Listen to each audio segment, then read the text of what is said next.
Hujambo na karibu tena mtazamaji wa Zone Media, naitwa Victor Moshi.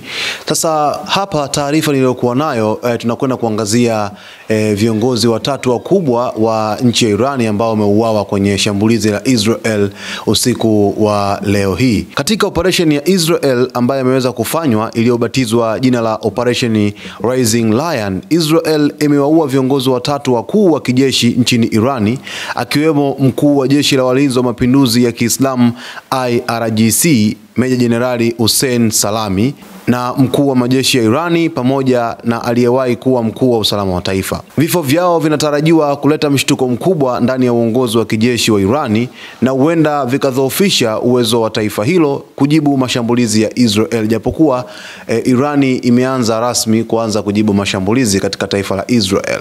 Kiongozi wa kwanza ni Meja Jenerali Hussein Salami. Huyu alikuwa ni kiongozi wa jeshi la walinzi wa mapinduzi ya Kiislamu IRGC. Hussein Salami alikuwa mkuu wa jeshi la walinzi wa mapinduzi IRGC tangu mwaka 2019, taasisi yenye nguvu kubwa nchini Irani inayoripoti moja kwa moja kwa kiongozi mkuu Ayatollah Ali Khamenei.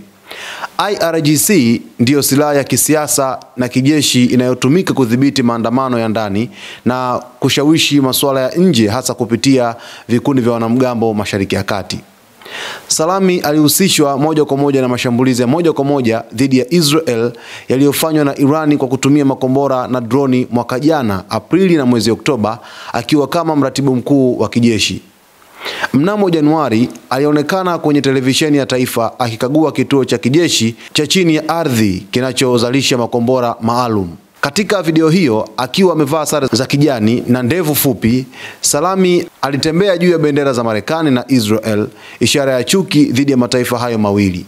Salami pia alikuwa kiongozi wakati IRGC walipopiga kombora na kuangusha ndege ya abiria ya Ukraine mwaka 2020, tukio lililosababisha vifo vya watu 176. Afisa wa ulinzi wa anga wa IRGC aliyekuwa na jukumu la kurusha kombora hilo alihukumiwa miaka 13 jela. Kiongozi wa pili ni Meja Jenerali Mohamed Bagher. Mohamed Bagher alikuwa mkuu wa majeshi ya Irani tangu mwaka 2016, akisimamia jeshi lenye zaidi ya wanajeshi 500,000. Kulingana na taarifa za Wizara ya Hazina ya Marekani, jukumu lake lilikuwa kutekeleza sera na kuratibu shughuli zote za kijeshi nchini humo. Mwaka 2019, Bagher aliwekewa vikwazo na Marekani kwa madai ya kuunga mkono sera za kigaidi na ukandamizaji dhidi ya wananchi wa Irani. Mnamo mwezi Aprili mwaka huu, Bagher alikutana na waziri wa ulinzi wa Saudi Arabia, Prince Khalid bin Salman, katika ziara isiyo ya kawaida ya kiongozi wa kifalme wa Saudi Arabia nchini Iran. Ripoti ya Reuters ilisema kuwa ujumbe wa Saudi Arabia ulimtaka Bagher atafakari kwa makini pendekezo la Rais Donald Trump kuhusu makubaliano ya nyuklia kama njia ya kuepuka vita na Israel. Kiongozi wa tatu aliyeuawa ni Ali Shamkhan. Ali Shamkhan alikuwa mjumbe wa karibu wa kiongozi mkuu Ayatollah Ali Khamenei. Aliwahi kuwa katibu wa Baraza la Usalama wa Taifa kwa kipindi cha miaka 10 mwaka 2013 hadi mwaka 2023. Kabla ya hapo alihudumu ndani ya IRGC na pia katika Wizara ya Ulinzi.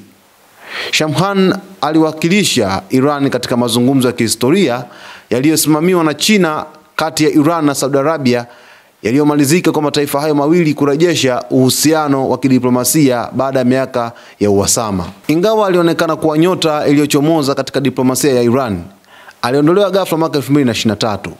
Wachambuzi walidai kuwa Khamenei huenda alimtazama kama mtu mwenye tamaa kubwa ya madaraka, hasa baada ya kuwania urais mwaka 2001.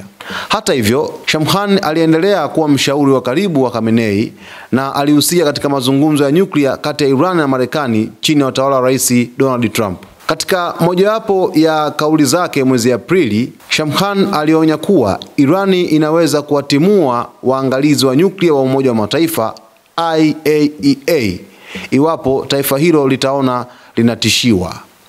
Sasa hawa ni viongozi wakubwa watatu wa nchi ya Irani, tena viongozi wa kijeshi kabisa, ambao wameweza kuuawa kufuatia shambulizi ambalo Irani imeweza kupigwa usiku wa leo hii. Na Israel imeweza kutengeneza mpango wa kuweza kufanya shambulizi hilo tangu muda, na zilikuwepo tetesi kwamba Israel ingeweza kushambulia wakati wowote kwenye vinu vya nyuklia vya Irani, lakini vile vile ikaenda mbali zaidi kwa kulenga maeneo ya kijeshi ya Irani. Na maeneo hayo ndipo ambapo imeweza kusababisha kufanya mashambulizi katika kambi za kijeshi. Lakini ngome hizo za kijeshi kulikuwa kuna viongozi wakubwa, ambapo kuna kiongozi wa IRGC, lakini kuna kiongozi mwingine kwenye jeshi la Irani ambaye alikuwa anaongoza idadi ya wanajeshi zaidi ya 500, lakini pia na huyo kiongozi mwingine Shamkhani ambaye naye alikuwa ni mtu wa karibu zaidi na Ayatollah Ali Khamenei. Sasa hatua hizi madhubuti kabisa ambazo Irani imeweza kuzifanya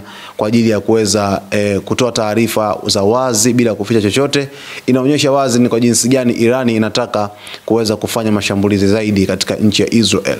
Japokuwa kumekuwa kuna taarifa kwamba Irani tayari imekwisha rusha droni zaidi ya 100 kwenda katika nchi ya Israel, na Israel imeweza kukiri kupitia msemaji wa jeshi la IDF, jeshi la Israel hilo, ambalo limeweza kutoa taarifa kwamba ni kweli kabisa kuna droni zaidi ya 100 zimeweza kurushwa kutokea moja kwa moja nchini Irani.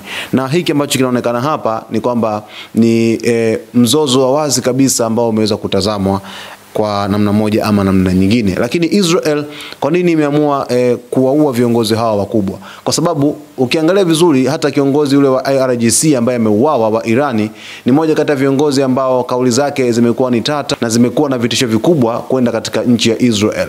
Aliweza mara kadhaa kuweza kutaka kuishambulia Israel wakati wowote pindi tu ambapo watazingua, yani wataanzisha mashambulizi. Lakini katika shambulizi la kwanza ambalo Israel imelifanya, imeweza kusababisha mauaji kwa viongozi wa Irani na vile vile kufanikiwa kuweza kushambulia kwenye vinu vya nyuklia. Inawezekana Irani ilijipanga na mbinu madhubuti kupitia viongozi hawa ambao tayari kwa sasa hivi wamekwisha uawa na jeshi la Israel kupitia mashambulizi ambayo wameweza kuyafanya. Na hii yote inazidi kuibua hofu kubwa kwa nchi ya Israel, lakini vile vile hata kwenye upande wa Irani pia kuna hofu kubwa ambayo inaweza kuibuliwa kutokana na hiki ambacho kimeweza kufanyika hapa. Sasa tufuatilie hapa kila siku Zone Media ili uweze kufahamu nini ambacho kitakuja katika nyakati za usoni. Lakini kwa kusubscribe channel yetu, kulike video zetu, kucomment pamoja na kushare, itakufanya wewe uweze kupata taarifa zetu muhimu kabisa. Asante kwa kuchagua Zone Media.